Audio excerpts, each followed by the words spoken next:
శ్రీశైలం జ్యోతిర్లింగం శక్తిపీఠం రెండూ కొలువైన పరమ పవిత్ర క్షేత్రం శ్రీశైలం 12 జ్యోతిర్లింగాలు 18 శక్తిపీఠాలలో ఒకటైన శ్రీశైల ఆలయం విశిష్టత అందరికీ తెలిసిందే.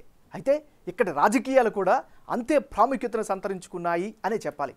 2014లో రాష్ట్రమంతా టీడీపీ గాలి వీచినా ఇక్కడ వైసీపీ బంపర్ మెజారిటీతో గెలిచింది. ఇక 2019లో అయితే ఏకంగా 60% ఓట్లను సాధించింది. మరి ఈసారి శ్రీశైలంలో పరిస్థితి ఎలా ఉంది? రాజకీయ సమీకరణాలు వైసీపీకి అనుకూలంగా ఉన్నాయా లేక టీడీపీకా? ఏ అభ్యర్థి బరిలోకి దిగితే పరిస్థితులు ఎలా ఉండనున్నాయి? ఏ పార్టీకి గెలుపు అవకాశాలున్నాయి? ఈ అంశాలన్నింటిపై big TV exclusive election survey చేపట్టింది. ఆ వివరాలను చూసే ముందు 2019 ఎన్నికల ఫలితాలను ఓసారి పరిశీలిద్దాం.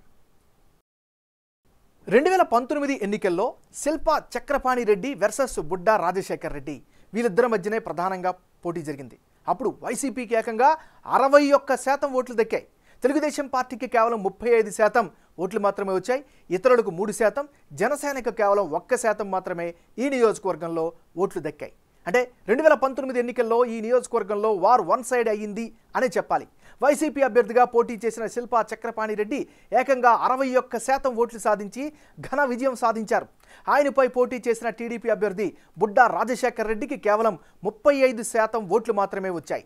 జనసేన అభ్యర్థిగా పోటీ చేసిన నన్నపురెడ్డి సుజలకు కేవలం 1% ఓట్లు మాత్రమే పోలయ్యాయి. అయితే వైసీపీ ల్యాండ్ స్లైడ్ విక్టరీ వెనుక ఫ్యాన్ గాలితో పాటు మరికొన్ని విషయాలు కూడా ఉన్నాయి. 2014 ఎన్నికల్లో బుడ్డా రాజశేఖర్ రెడ్డి వైసీపీ తరపున బరిలోకి దిగి గెలిచారు. అయితే 2017లో ఆయన పార్టీ మారారు. అదే సమయంలో అప్పటి వరకు టీడీపీలో ఉన్న శిల్పా బ్రదర్స్ వైసీపీ కండువా కప్పుకున్నారు. వైసీపీ స్థాపించినప్పటి నుంచి మామూలుగానే శ్రీశైల నియోజకవర్గ ప్రజల్లో ఆదరణ ఎక్కువగా ఉంది. దీనికి తోడు 2019లో వైసీపీ వేవ్ నడిచింది. ఇవే కాకుండా బుడ్డా రాజశేఖర్ రెడ్డి సోదరుడు బుడ్డా శేషరెడ్డి కూడా వైసీపీకి తన మద్దతును ప్రకటించారు. దీంతో టీడీపీ ఓట్ షేర్ దారుణంగా పడిపోయి కేవలం 35%కే పరిమితమైంది. ఈ కారణాల అన్నింటితో వైసీపీ గ్రాండ్ విక్టరీ సాధించింది. అయితే ఈసారి కూడా వీరిద్దరనే మరోసారి తలపడేందుకు సిద్ధమయ్యారు. మరి తాజా పరిస్థితులు ఎవరికి అనుకూలంగా ఉన్నాయో అన్న దానిపై బిగ్ టీవీ నిర్వహించిన సర్వే రిపోర్టును ఇప్పుడు చూద్దాం. ముందుగా ప్రస్తుతం ఎమ్మెల్యేగా ఉన్న శిల్పా చక్రపాణి రెడ్డి గ్రాఫ్ ఎలా ఉందో చూద్దాం. ఆయనకు అనుకూలించే ప్రతికూలించే అంశాలను బేరీజు వేద్దాం. ముందుగా శిల్పా చక్రపాణి రెడ్డికి ప్లస్ పాయింట్స్ ఏమిటి? ప్రజల్లో అయితే మంచి సానుకూలత ఈయన పట్ల కనిపిస్తోంది. మరోవైపు నియోజకవర్గ వ్యాప్తంగా వైసీపీకి మద్దతు బలంగానే కనిపిస్తోంది. ఇది కూడా పాజిటివ్ ఫ్యాక్టర్. ఇక స్థానిక సమస్యలపై వెంటనే స్పందిస్తారు అనేటటువంటి అభిప్రాయం ఈయన పట్ల వ్యక్తమవుతుంది. మరోవైపు ప్రజలు కేడర్తో నిత్యం టచ్లో ఉండడం కూడా ఈయనకి అదనపు బలం. మరోవైపు సేవా కార్యక్రమాలను కూడా కొనసాగిస్తున్నారు. ఇవన్నీ కూడా శిల్పా చక్రపాణి రెడ్డికి సంబంధించిన పాజిటివ్ ఫ్యాక్టర్స్. మరి ఈయనకి సంబంధించిన మైనస్ పాయింట్స్ ఏంటి? గ్రామీణ ప్రాంతాల్లో సమస్యలపై దృష్టి పెట్టలేదు అనే అభిప్రాయం సర్వేలో వ్యక్తమవుతుంది. మరోవైపు సాగునీటి సమస్యలపై చాలామంది రైతుల్లో నిరుత్సాహం అయితే కనిపిస్తోంది. మరోవైపు ప్రస్తుతం హాట్ టాపిక్గా ఉన్నటువంటి అంగన్వాడీ మున్సిపల్ సిబ్బందిలో ఉన్న వ్యతిరేకత కూడా ఈయనకి మైనస్ అయ్యే అవకాశం కనిపిస్తుంది. సున్నిపెంటలో తాగునీటి సమస్యను పరిష్కరించలేదు అని స్థానికంగా పెద్ద ఎత్తున వ్యతిరేక అభిప్రాయంతో కనిపిస్తున్నారు. ఆత్మకూరు మండలంలో కూడా డంప్ యార్డ్ సమస్యను నెరవేర్చకపోవడం కూడా ఈయనకి మైనస్ అయ్యే అవకాశం కనిపిస్తుంది. ఏదేమైనా ఇవి శిల్పా చక్రపాణి రెడ్డికి సంబంధించిన ప్లస్ పాయింట్స్, మైనస్ పాయింట్స్.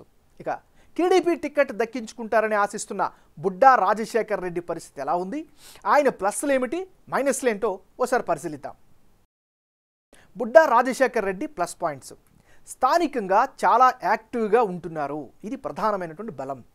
ప్రభుత్వ లోపాలను సమర్థవంతంగా ఎత్తి చూపిస్తున్నారు, ప్రజాపక్షం వహిస్తున్నారు. గత ఎన్నికల్లో ఓడిపోయినటువంటి సింపతి కూడా ఈసారి ఈయనకి ప్లస్ అయ్యే అవకాశం కనిపిస్తుంది. ఇది ఈయనకి సంబంధించినటువంటి ప్లస్ పాయింట్స్. మరి బుడ్డా రాజశేఖర్ రెడ్డి మైనస్ పాయింట్స్ ఏంటి? శిల్పా చక్రపాణికి గట్టి పోటీ ఇవ్వలేరు అనేది ప్రజలు భావించడమే ఈయనకి ప్రధానమైనటువంటి అడ్డంగా కనిపిస్తుంది. ఇది ఈయనకి సంబంధించినటువంటి ప్లస్లు, మైనస్లు. ఈ నియోజకవర్గానికి సంబంధించినటువంటి కులాల వారీగా లెక్కలు ఎలా ఉన్నాయి, ఏ పార్టీకి ఎవరి మద్దతు ఎంత ఉందో కూడా సర్వే చేసింది బిగ్ టీవీ. ఆ డీటెయిల్స్ చూస్తే ఈ నియోజకవర్గంలో ముస్లింలు 21% మంది ఉన్నారు, ఎస్సీలు 20%, రెడ్డి సామాజిక వర్గం 19% ఉంటే బీసీ ముఖ్యంగా బెస్తలు 10% మంది నివసిస్తున్నారు, ఎస్టీలు 6%, పద్మశాలీలు 4% మంది ఉన్నారు. అంటే శ్రీశైలం నియోజకవర్గంలో అత్యధిక సంఖ్యలో ఉన్నవారు ముస్లింలు. మొత్తం ఓటర్లలో వారి వాటా 21%. 2004 నుంచి ఇక్కడి ముస్లింలంతా కాంగ్రెస్కు మద్దతు ఇస్తూ వస్తున్నారు. వైఎస్ఆర్ మరణం తర్వాత జగన్ పార్టీకి తమ మద్దతును కొనసాగిస్తూ వస్తున్నారు. వీరిలో ప్రస్తుతం 60% మంది వైసీపీకి సపోర్ట్ చేస్తామని చెబుతున్నారు. అయితే 35% మంది మాత్రం టీడీపీ కూటమికి మద్దతు ఇస్తామని ప్రకటిస్తున్నారు. ఇక మిగిలిన 5% మంది ఇతరులకు మద్దతు పలుకుతున్నారు. ముస్లింల తర్వాత ఎస్సీ సామాజిక వర్గ ప్రజలు నియోజకవర్గంలో అధిక సంఖ్యలో ఉన్నారు. వీరిలో కూడా 55% మంది వైసీపీకి మద్దతు పలుకుతున్నారు. ప్రస్తుతం ప్రభుత్వం అందిస్తున్న సంక్షేమ పథకాలు వైసీపీకి మద్దతు పలికేలా చేస్తున్నాయి. ఇక 40% మంది టీడీపీ జనసేన కూటమికి జైకొడుతున్నారు. వీరిలో టీడీపీ సంప్రదాయ ఓటర్లతో పాటు ప్రభుత్వంపై వ్యతిరేకత ఉన్నవారు కూడా ఉన్నారు. ఎస్సీ కార్పొరేషన్ ద్వారా ఎలాంటి ఫండ్స్ అందని వారు కూడా నిరుత్సాహంలో కనిపిస్తున్నారు. ఇక రెడ్డి సామాజిక వర్గాన్ని విషయానికి వస్తే వీళ్ళు 19% మంది ఉంటే అందులో 60% మంది వైసీపీకి తమ మద్దతు పలుకుతున్నారు. వీరంతా కూడా కాంగ్రెస్ హయాం నుంచి వైఎస్ కుటుంబానికి మద్దతు పలుకుతున్న వారే ఉన్నారు. ఇక టీడీపీ నుంచి బరిలోకి దిగేది కూడా ఈ సామాజిక వర్గ నేతే కావడంతో ఆయనకు సపోర్ట్ చేసేవారు 35% మంది కనిపిస్తున్నారు. ఇక మిగిలిన 5% మంది ఇతర పార్టీలకు మద్దతు పలుకుతున్నారు. ఇక బీసీ బెస్త సామాజిక వర్గ ప్రజలు 10% మంది ఈ నియోజకవర్గంలో ఉంటే వీరిలో 45% మంది వైసీపీకి మద్దతు పలుకుతుంటే టీడీపీ కూటమికి 50% మంది సపోర్ట్ చేస్తున్నారు. మిగిలిన 5% ఇతరులకు సపోర్ట్ చేస్తామని చెబుతున్నారు. 6% ఉన్న ఎస్టీ సామాజిక వర్గంలో అధిక శాతం అంటే 55% మంది వైసీపీకి జైకొడుతుంటే 40% మంది టీడీపీ కూటమికి సపోర్ట్ చేస్తామని చెబుతున్నారు. 4% ఉన్న పద్మశాలి సామాజిక వర్గ నేతల్లో కూడా 40% మంది వైసీపీకి, టీడీపీ కూటమికి 55% మంది, ఇతరులకు 5% మంది సపోర్ట్ చేస్తారని బిగ్ టీవీ సర్వేలో తేలింది. ఇక రానున్న ఎన్నికల్లో శ్రీశైలం నియోజకవర్గంలో ఎవరెవరు పోటీలో ఉంటే ఫలితాలు ఏ విధంగా వచ్చే అవకాశం ఉందో పరిశీలిద్దాం. ముందుగా శిల్పా చక్రపాణి రెడ్డి వర్సెస్ బుడ్డా రాజశేఖర్ రెడ్డి.